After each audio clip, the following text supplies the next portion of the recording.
Kasunod ng malakas na pagsabog ay sumiklab ang sunog sa isang bahay sa Paisi Street, Valenzuela City. May nakaimbak umano ritong mga kemikal gaya ng pulbura na ginagamit sa paggawa ng paputok at iba pang pyrotechnics. 7 fire trucks at 14 na ambulansya ang rumesponde sa sunog pero hindi nakaligtas at patay nang natagpuan ang 7 taong gulang na magkakambal na babae.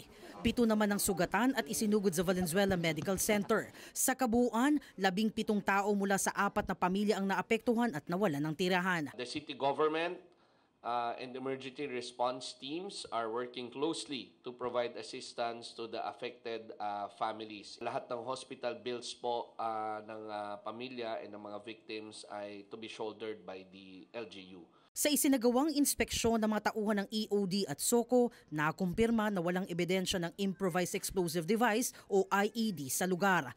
Ang natagpuan lamang daw ay mga pulbura at materyales para sa paggawa ng paputok. May nakaimbak po dong mga kuitis na iniipon na ibebenta.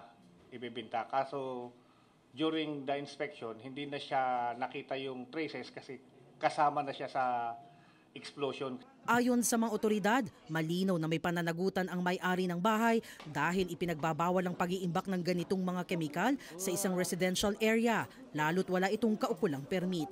Nag-stock dyan ng pyrotechnic powder dahil mura pa ngayon.